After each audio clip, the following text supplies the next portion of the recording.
Olá, e o assunto do Vitalidade de hoje não poderia ser outro também que a pandemia de coronavírus. Nós estamos na Universidade Fevale e vamos conversar com o Dr. Fernando Spilk, que além de ser professor aqui desta instituição, também é presidente da Sociedade Brasileira de Virologia. Tudo bem, professor? Muito obrigada por aceitar novamente o nosso convite. Estamos o nosso aqui dever. Ao ar livre para já uma medida de proteção, né? Claro. O senhor que esteve conosco, final de janeiro, trazia um panorama de como estava o surto da doença em outros países. Na China, né? na época, Na China. Só que agora está muito diferente ao que parece, né? Uhum. Qual a sua avaliação, então? Os números mudam toda hora. Temos 5 mortes confirmadas até o momento. Hoje é quinta-feira, logo depois do almoço. Muitos casos, cerca de 530, 532 casos, né? Mas os números a toda hora são atualizados. Então, o que o senhor falaria sobre este momento que o país enfrenta? Então, comparando com aquela nossa primeira conversa lá no final de janeiro, início de fevereiro, a dinâmica mudou muito, né? À medida que sai do contexto chinês, onde há todo um programa de restrição social, de movimentação entre cidades e todas as questões relativas à própria sociedade chinesa, quando a gente transfere isso para o universo italiano, francês, espanhol, norte-americano, que é muito mais similar ao nosso, nós já começamos a ver aí nos últimos 15 dias uma mudança de perfil do processo desta epidemia que se transforma numa pandemia, né? E no Brasil a gente está seguindo mais ou menos o mesmo perfil que a gente encontra principalmente na Itália e na Espanha. Então me parece que nós efetivamente temos que aumentar o nosso nível pessoal e o nível comunitário de alerta para podermos nos proteger e proteger os próximos, né? Em estudos recentes, né, alega lentidão inicial no diagnóstico da China. Né?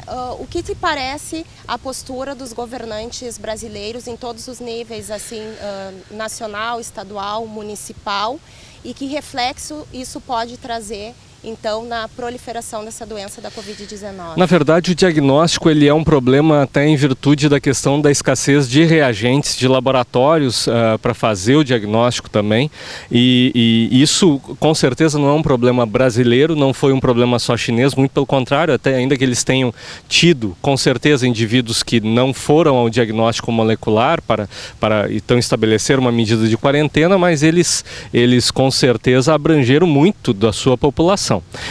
Eu analiso que por parte dos governantes dos vários níveis, bom, nós estamos tendo agora as reações necessárias. Então, o governo federal adotou em algum momento, principalmente através da atitude do ministro da Saúde, do seu secretariado, as medidas que eram necessárias, que precisaram ir evoluindo ao longo do tempo, e me parece que o governo do estado e os governos dos municípios aqui da região particularmente estão adotando medidas adequadas. O que eu ainda acho que precisa acompanhar isto é o esforço da população. Eu ainda vejo muita gente nesta quinta-feira, dia 19 de março, muita gente caminhando na rua. Eu acho que nós deveríamos estar mais conscientes.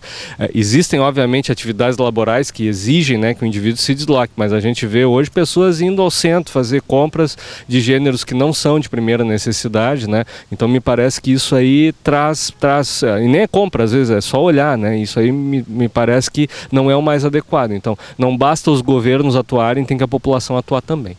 Professor, há basicamente 3 cenários de como o vírus pode vir a se comportar nos próximos dias, nas próximas semanas.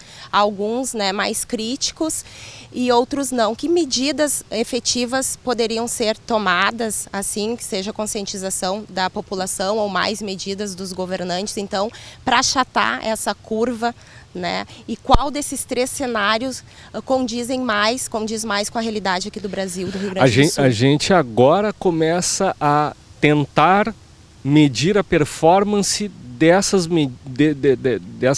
dessa questão da restrição de aglomerações. Então a gente vai ver se esta curva que hoje tem uma inflexão muito alta, ela realmente está numa subida claramente logarítmica, né? O que quer dizer que ela vai ser exponencial muito alta, a expansão dela em breve, já está acontecendo. Então à medida que a gente consiga avançar nos dias e que as restrições a aglomerações sejam realmente cumpridas e intensificadas, então se nós começarmos a enxergar que essa curva vai caindo um pouquinho a sua subida, estamos tendo bons efeitos, né? O que eu honestamente acredito pode ocorrer. Agora, quanto aos cenários, então, eu vi que há diferentes ordens, né, de universidades, fundações que trabalham com dados, né, as fundações de economia e estatística, etc. Há cenários assim muito brandos, cenários moderados, que são muito próximos dos cenários mais graves. Eu acho que a sociedade deve se preparar para evitar estes cenários mais altos, moderado e um cenário extremo, no seguinte sentido: aqueles cenários brandos colocados, na maioria das previsões, eles são brandos demais, nós rapidamente vamos alcançá-los, tá? Para as próximas 2 semanas que o pessoal está fazendo essas predições. Então acho que nós precisamos nos preparar pelo menos para o cenário moderado. E isso vai exigir algo que está muito claro para nós: a todo momento muda o perfil, a gente vê mais casos, vê mais cidades sendo atingidas, então é importante que nós também estejamos atentos que o que é uma recomendação hoje pode ser intensificado amanhã. Por enquanto, no momento, muitos estão trabalhando de casa, a rede estadual, municipal, as universidades, né, suspenderam as aulas, mas muitos trabalhadores ainda precisam se deslocar e realizar suas tarefas laborais do local, né? Na impossibilidade de que todos fiquem em casa, se uma parcela significativa ficar, já minimiza e ajuda a essa curva achatar? Ajuda. Todo contato social que for evitado auxilia. Então é importante. Agora, tem que ser maximizado. Existem seguramente funções nos diferentes locais de trabalho para as quais ainda não se aventou a possibilidade de um trabalho à distância, que precisam ser consideradas, né? Então as pessoas precisam estar cientes de que quanto mais afastado, mesmo fisicamente, mesmo que no mesmo local, melhor quando é local de trabalho, e também manter, para quem precisar trabalhar efetivamente, né, manter o máximo os ambientes arejados, o máximo cuidado com álcool gel, que a gente tinha aqui antes da entrevista, que eu estou vendo que vocês têm, né, o máximo de lavagem de mãos, isso é fundamental, e o isolamento social sempre que possível. Ah, mas tu vê, é que eu ainda posso ir, etc. Discuta com o seu empregador, e os empregadores têm essa consciência. Quanto mais cedo e mais forte nós fizermos isso, mais rápido vamos retornar à normalidade. Outra questão, no início, nós tínhamos a ideia de que as crianças e jovens estavam menos suscetíveis, né?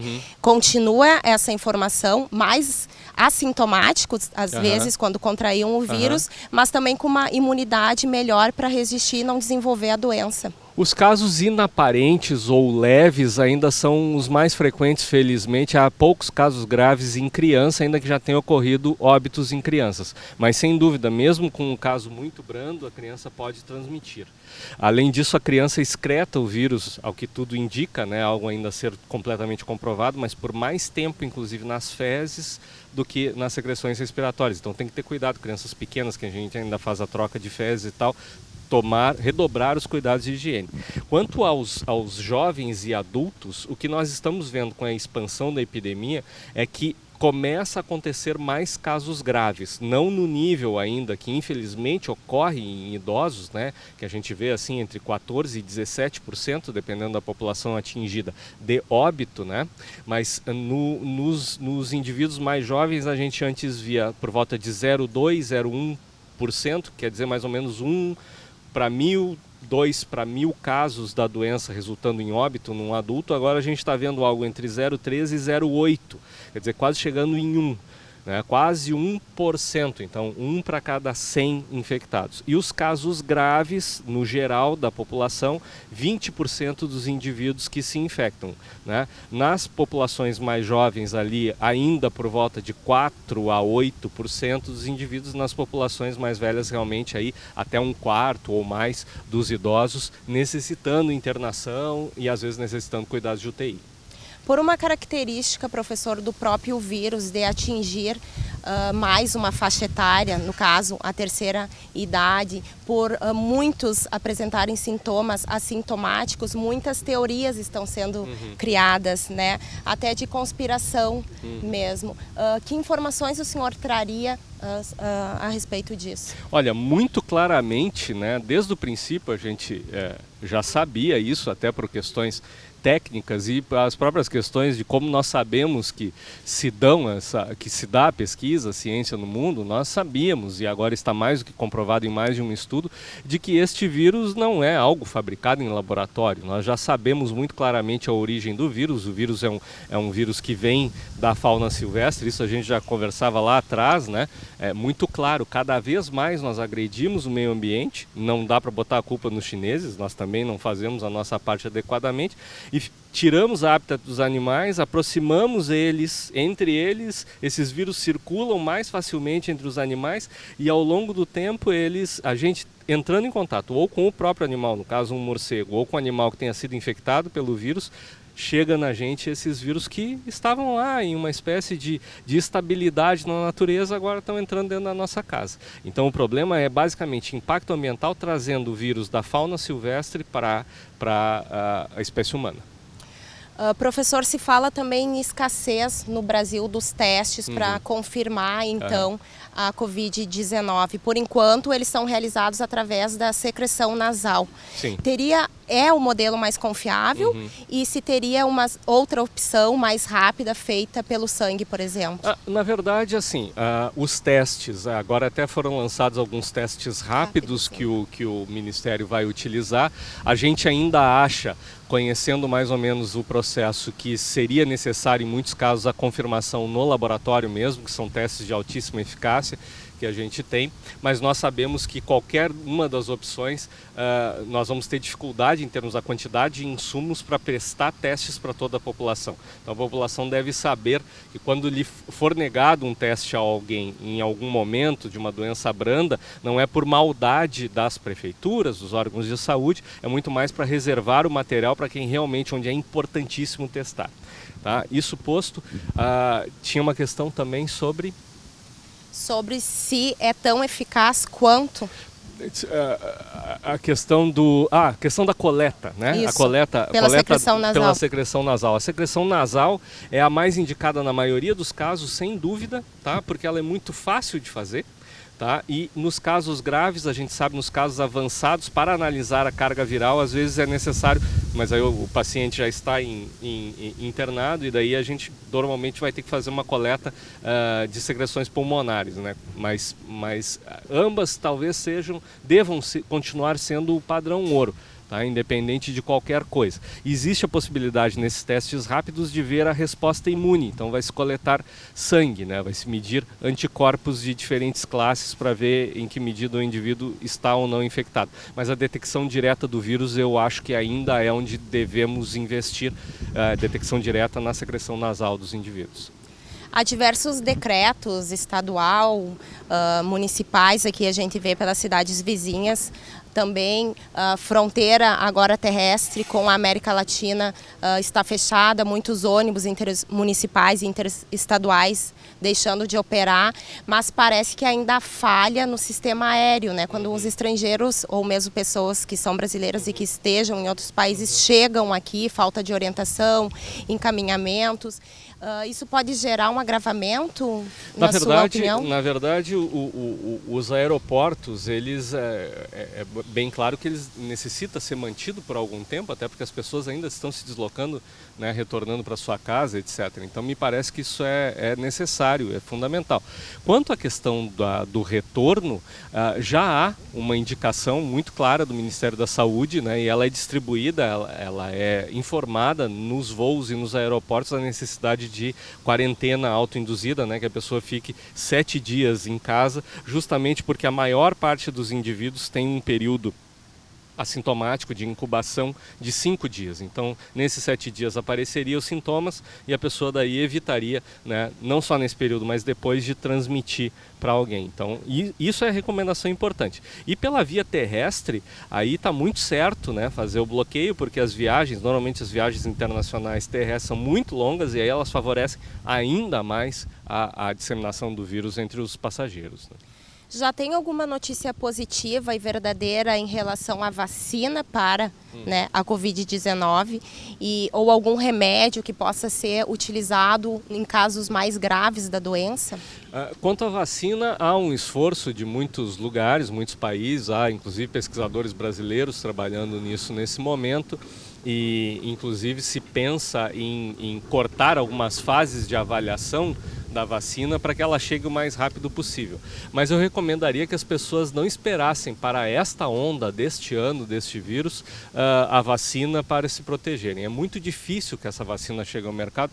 Tomara que eu esteja errado, mas que ela chegue às pessoas, né, à rede pública e privada, ainda neste momento da pandemia. Tá? Porque a gente sabe que esses processos são longos, né? Eu, às vezes, ironicamente, tenho perguntado para as pessoas, já tomou sua vacina de Zika, né? A mesma situação, né? Lá em 2015 também se começou um esforço muito grande, 2015, 2016, mas infelizmente nós ainda não temos um imunógeno. Quem sabe agora a gente tenha mais sorte, mas efetivamente as medidas de restrição social e higiene são as mais importantes antes de esperar qualquer vacina. Quanto a medicamento, o que ocorre é que estão sendo feitos testes de grande amplidão, foram feitos na China, estão sendo em outros países, avaliando drogas que já existem, né, que já são utilizadas no tratamento de outras viroses, né, hepatite C, no tratamento do HIV também, e está tentando se reposicionar, se avaliar em que medida essas drogas e outros fármacos também não antivirais, mas que podem auxiliar, podem ajudar no tratamento. Alguns resultados são promissores, outros, quando a gente vai olhar em larga escala, parecem não ajudar tanto assim, mas me parece que a gente já tem algumas estratégias terapêuticas, aí os médicos já têm algumas estratégias terapêuticas para lidar com casos graves que podem auxiliar principalmente pacientes em UTI, né? Com essa recomendação de que se fique em casa o máximo possível, né, se faça um isolamento social neste momento, de 2 semanas ao mínimo, né? Muitas pessoas estão deixando de ir ao supermercado, realizando compras online ou mesmo pedindo comida por teleentrega. Que cuidado se deve ter, professor em especial, principalmente com as refeições? Os cuidados têm que começar no lugar onde prepara a refeição, então as pessoas que coordenam esses locais precisam estar cientes que elas têm que fornecer aos indivíduos todo o grau de informação e de lavagem de mãos, de álcool gel, de equipamentos de proteção como luvas e máscaras, para que as pessoas realmente possam fazer o preparo dos alimentos de maneira adequada, principalmente os alimentos que não são cozidos. E a partir daí também é importante que se continue a cadeia. O indivíduo que vai fazer a entrega também ele tenha cuidados de higiene pessoal, né, para fazer essa entrega, para que ele não atue como disseminador ou seja vítima, né, da infecção. E lá, chegando em casa, que o consumidor ele limpe, que ele higienize, pode ser com álcool, né, ou álcool gel, ele pode higienizar essas embalagens ou algum outro desinfetante. O vírus é suscetível a muitos desinfetantes diferentes, né, então que ele higienize para poder realmente consumir o alimento com segurança, né? Higienize os produtos antes de colocar na geladeira, etc., para evitar, na eventualidade, uma pessoa espirrar ou tossir em cima daquele produto e ficar o vírus ali, porque o vírus resiste bastante tempo no ambiente e principalmente refrigerado mais ainda. Tá? Então isso aí são as dicas importantes. Ainda sobre essa questão do frio, uma coisa que as pessoas precisam ter em mente é que elas não devem ter uma falsa sensação de segurança por não ter começado o inverno ainda. Veja que naturalmente essa é uma época em que nós temos muitos resfriados. Tá? Essa época do ano agora, que entra março, abril, antes de chegar em maio, quando a gente realmente tem muita gripe e muito mais resfriado. O fato da gente ter a transmissão de uma virose respiratória não está tão relacionado ao frio como está relacionado. Aqui no frio nós nos aproximamos muito, nós ficamos em ambientes fechados. E aí, quando a gente pensa em inverno, o inverno que temos hoje, ou o calor, perdão, que temos hoje, não é o mesmo de quando éramos crianças. Hoje tem ar-condicionado por tudo. Então, na verdade, nós vamos lá, nós estamos estamos dispersos na rua, mas quando estamos no ambiente ar-condicionado, nós estamos coladinhos, juntinhos, né? E isso promove, sim, a disseminação do vírus, tal como está acontecendo. Veja, a temperatura nem baixou tanto ainda em São Paulo, que é o estado mais atingido, e o vírus está se disseminando grandemente, né? Como a gente talvez só esperasse de início que fosse ocorrer no inverno mesmo. No primeiro programa, em janeiro, o senhor falou da importância da vacina da gripe e também da gripe A, né? E agora as vacinações elas foram antecipadas. Há a probabilidade de uma doença, delas virem combinadas, a Covid-19 com a gripe A ou mesmo com a influenza comum? Na verdade, assim, nós tivemos uma temporada muito grave no hemisfério norte, tanto de influenza A, seja a pandêmica H1N1, quanto a gripe sazonal A, como nós tivemos problemas com a influenza B. Tá? Então foram milhões de pessoas infectadas nos Estados Unidos, milhares de mortes. A Europa também passou um período gravíssimo de influenza, então nós teremos também uma temporada de influenza muito grave. E sim, respondendo à tua pergunta, efetivamente, tanto o SARS-CoV, o causador da Covid, ele pode se combinar com outros vírus aí no mesmo paciente, como é muito provável que a gente vá ter casos de indivíduos com gripe causada por influenza e pneumonia causada por SARS-CoV-2. Então é muito importante esse ano que, além de nós esperarmos uma temporada de influenza muito pesada, nós ainda evitemos que as pessoas estejam contaminadas, infectadas, com o vírus influenza, qualquer um deles, e ainda entre junto o SARS-CoV, que vai ser cai a imunidade, professor. Cai, um aproveita a imunossupressão que o outro causa, né? E além do que, os dois podem causar danos conjuntos, né? Então acho que as pessoas devem estar atentas para isso e fazer a vacina mais do que nunca. Uma situação que acredito que as pessoas se preocupem bastante todo mundo está achando o cenário da Itália muito complicado, e realmente está. E o senhor falou no início que o Brasil se assemelha bastante à questão da Itália e também da Espanha, né? E lá está morrendo muita gente por dia, né? Professor, como a gente pode fazer então para que não tornar essa realidade aqui no Brasil? A nossa esperança é que a Itália começou os procedimentos de isolamento social um pouco mais tarde do que nós, assim, questão de dias, quando a gente compara, né, a linha do tempo transportada para cá. E, na verdade, o que os italianos fizeram, que talvez tenha sido o erro cabal, e que ocorre em outros países também, é que não foram para casa, não seguiram essa ideia. Então me parece que é isso. Eu acho que a comunidade precisa estar ciente do tamanho do desafio. Para a gente não repetir aquilo lá, nós precisamos seguir essas normas, essas regras que estão sendo impostas de efetivamente evitar aglomeração social. Há localidades na Itália e na França onde se colocou toque de recolher, né? Então tem lugares onde a pessoa não pode ir 2 vezes no mercado em 2 dias seguidos, por exemplo. E me parece que eles tiveram que fazer isso efetivamente porque a população não estava respeitando. E essa é a nossa chance, é realmente evitar o contato social. Aí nós conseguimos, quem sabe, fazer essa nossa curva ficar muito mais bonita, muito mais deitada, e dar chance para o nosso sistema de atendimento da rede privada e pública realmente dar conta dos pacientes. Nesse mesmo sentido, os primeiros casos em Wuhan foram final de dezembro, né? E agora, em março, na segunda quinzena, que a gente percebe notícias mais positivas, né? Ontem, dia 18 de março, foi o primeiro dia, desde o início do surto, que eles não registraram casos na China. Então a gente enxerga aí uma fase de aí uns 3 meses e 20 dias, vamos colocar por 4 meses, né, a passagem do vírus, né, por esses países. Mas veja uma coisa, eles tiveram um surto muito duro, mas nós não sabemos ainda como este surto vai se comportar, por exemplo, na Itália, na Espanha, na França, que talvez sejam o nosso parâmetro para discutir como o surto vai se comportar no Brasil. Então, a gente pode falar em algo em torno para um retorno completo à normalidade aí na faixa de 3 meses, como é o caso 3 ou 4 meses, como é o caso chinês. Mas, de fato, a gente precisa estudar muito bem o que está acontecendo na Itália e na Espanha e na França, esses países latinos europeus, que me parece que tem uma construção, assim, uma rede de sociedade e de vida parecida com a do Brasil. Claro que o Brasil tem agravantes, né? A gente tem uma questão das pessoas vivendo em submoradias, né? A questão de um transporte público diferente do que a gente encontra na Europa. Muitas e mais pessoas em situação de rua também. Muitas pessoas em situação de rua, muitas pessoas em situação de trabalho não regulamentar, eu quero dizer assim, autônomos, né, que precisaram ir para isso. Trabalho informal, que o indivíduo depende basicamente do seu trabalho diário para oferir uma renda diária, né? Então, realmente, aqui a gente tem alguns agravantes que a gente precisa estar bem atento.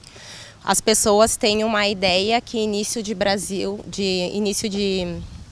abril, no Brasil as coisas começariam a se normatizar. Não é a realidade, então, pelo que o senhor falou? Eu acho que nós precisamos ver o desenrolar dos acontecimentos, mas a gente precisa estar alerta para a possibilidade, sim, de essa necessidade de um controle mais forte da epidemia se prolongar além do início de abril. Vamos ver, né? Vamos acompanhar os acontecimentos. E nesse sentido, as 2 próximas semanas são essenciais? Fundamentais, esse é o momento, tá? Elas vão nos dizer os direcionamentos, se depois precisa continuar, se precisa parar essa restrição de movimentação, se precisa ser intensificada. Esse é o momento, é aqui que nós todos, do virologista ao indivíduo completamente leigo na área, vamos aprender o que é o melhor, né? Professor, para reforçar então os hábitos de higiene pessoal no trabalho, o que as pessoas podem fazer? Muitas estão preocupadas que não encontram mais álcool gel. Se outros, por exemplo, o sabão ou a água sanitária também é capaz de higienizar, se dá para fazer álcool gel em casa, se pode passar o álcool líquido 70%, são muitas dúvidas, tem muitas receitas, né, muitas coisas circulando pela internet de remédios caseiros, né? Então, que orientações o senhor poderia deixar nesse sentido para todo mundo que está nos acompanhando? Olha, nós estamos vivendo um momento em que tudo pode mudar, né? Mas a recomendação é, para a limpeza das mãos, higiene pessoal, o álcool gel pode ser visto como uma complementação. Se eu tenho água e sabão, eu consigo me proteger, tá? Uso o álcool gel, soluções de álcool gel para complementar isso em momentos onde eu não tenha efetivamente como lavar as mãos. Mas se eu não tiver álcool gel, eu não preciso entrar em desespero, eu lavo as mãos com mais frequência. A outra coisa, sobre o álcool líquido, ele pode ser útil, né? Ele não fica tanto tempo aderido, mas ele pode ajudar. 70% inferior não serve. Nessa faixa, pelo menos 70% e no máximo usar os álcoois com uma graduação um pouquinho maior, eles dão uma boa resposta, que nós sabemos, contra bactérias, e eles devem dar uma boa resposta contra vírus, mas o 70% é o ideal, né, os 70 graus GL. E no caso de superfícies, o álcool 70 é uma excelente opção, e também outros desinfetantes, tá? Ainda que a gente tenha poucos testes, mas está muito claro que vários dos produtos desinfetantes, daquilo que está contido em diversos produtos desinfetantes de ambiente, funcionam bem, tá? Dá para utilizar.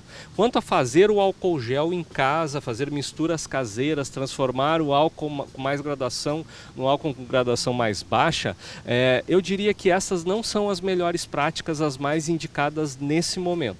Tá? É melhor, por exemplo, uma lavagem das mãos bem feita, né, aqueles 20 segundos lavando as mãos, do que eu usar um álcool gel que eu não tenho muita certeza que pode estar com algum problema que eu fiz em casa, né? Então, e também para soluções desinfetantes, na ausência de álcool líquido, que se use outras soluções. Há outros produtos para desinfecção de ambientes, né, para diminuir a carga de micro-organismos no ambiente, que podem ser utilizados, que estão ainda muito disponíveis à venda. Né? Professor, encerrando o nosso programa, tem muitas pessoas que já estão, né, em casa com as suas famílias, mesmo estando em isolamento social. Que cuidados devem ter dentro da própria família? Por exemplo, os pais podem beijar os filhos, né, podem namorar, podem beijar, né, porque tem tanta preocupação que a gente não sabe, já que é pelo ar, né? Como agir dentro de casa. Novamente, né? Nós estamos naquele slogan famoso que em 20 minutos tudo pode mudar. mas eu quero colocar para vocês o seguinte: abracem. Talvez não seja o melhor momento realmente para grandes beijos, para uma manifestação mais efusiva de carinho, mas vamos nos abraçar, vamos nos manter higienizados, vamos fazer com que as crianças, principalmente os idosos, de fato se mantenham em quarentena, tá? E que nós adultos, ao sair à rua, já tenhamos o cuidado de higiene para não contaminar outras pessoas, e voltando para casa, né, ter cuidados de higiene também, trocar roupa, lavar as roupas com mais frequência. Todo mundo vai ter um certo prejuízo aí nesse período. Os sapatos também. Os sapatos preferencialmente, né? Deixa os sapatos do lado de fora ou numa caixa da casa, dá uma limpadinha, tá? Ninguém garante de que a gente não possa carregar, né, também por curto período o vírus em roupas e sapatos, então nós precisamos ter este cuidado aí. E, enfim, racionalizar todos os nossos atos. E quanto à questão que você falava realmente da aproximação pessoal, que a gente minimize aquilo onde a gente pode ter transferência de secreções. Isso é o ideal. Muitas pessoas também estão confusas e estão angustiadas, nervosas, né, com essa situação toda. Dicas finais de como manter a sanidade mental nesse momento, professor, e que outra mensagem você deixaria para quem está nos assistindo então pelo canal 16 da Claro Net, pelo Facebook, pelo YouTube, e também para os nossos governantes de um modo geral? A questão da saúde mental é muito importante. Agora, eu diria para você que não tem dúvida que contato físico é uma coisa muito relevante para nós humanos, ainda mais para nós brasileiros, né? A gente dá 3 beijinhos, né? Então, aqui no Rio Grande do Sul é uma loucura completa, né? A gente realiza aquela música que o João Gilberto cantava, né? Então, a gente vai são beijinhos sem ter fim, né? Claro que a gente sente falta disso, desse carinho, dessa proximidade, mas no entanto, a gente nunca teve na história da humanidade tanta possibilidade, mesmo afastados, continuarmos trocando ideias, né?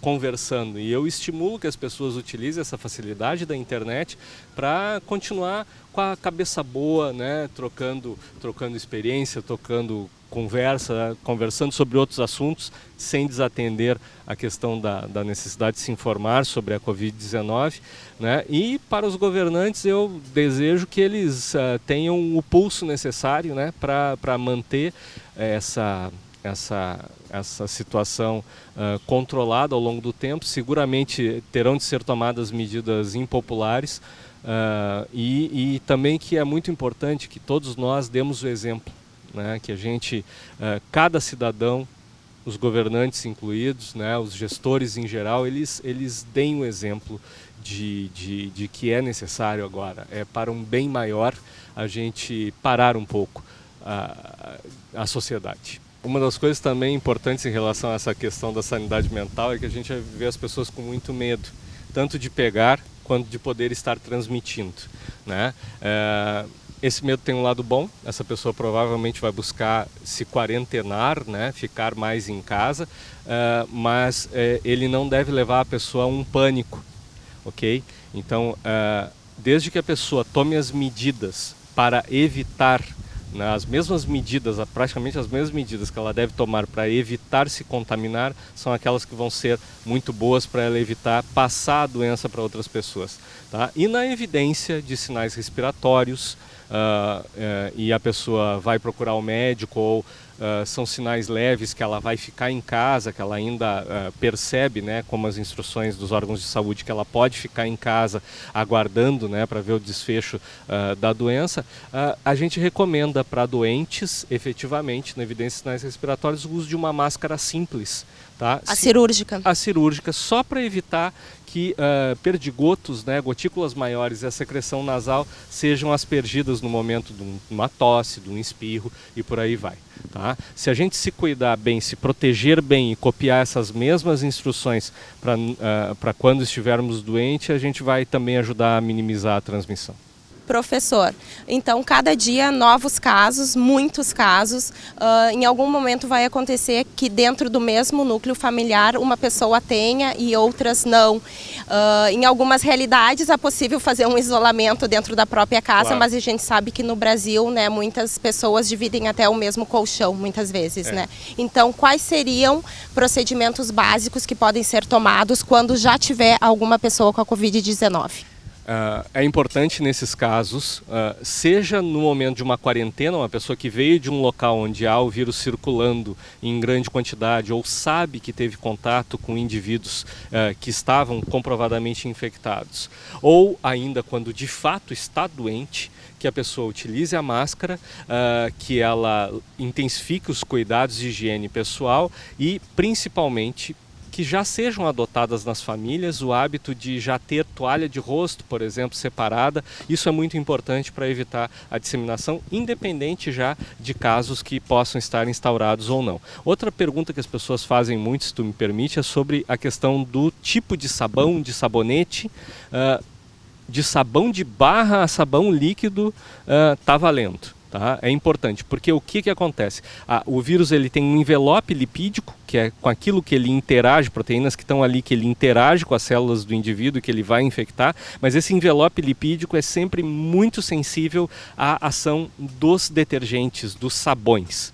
Tá? Então, qualquer tipo de sabão, desde que lavado adequadamente a mão, desde que lavado o corpo, vai nos ajudar. Isso é muito importante. O vírus não vai ficar aderido, viável no sabão, tá? Então pode compartilhar este produto no banheiro sem grandes problemas. Professor, muito obrigada pela sua participação, muito obrigada como cidadã pelo trabalho que o senhor vem desenvolvendo, trazendo informações e esclarecimentos, trabalhando exaustivamente, né, durante esse período.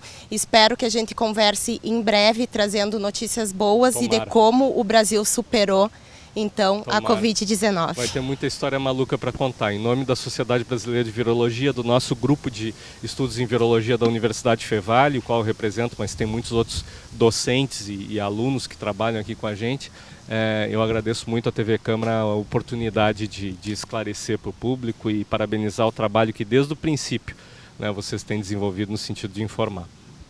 Nosso bate-papo, então, foi com o Dr. Fernando Spilk, professor aqui da Universidade Fevale e também presidente da Sociedade Brasileira de Virologia. A conversa foi ao ar livre aqui no campus da Universidade. O programa você assiste pela TV Câmara, canal 16 da NET Claro, e também pelo Facebook e pelo YouTube da TV Câmara. Nós ficamos por aqui, desejamos uma boa sorte a todos e voltamos em breve com mais informações.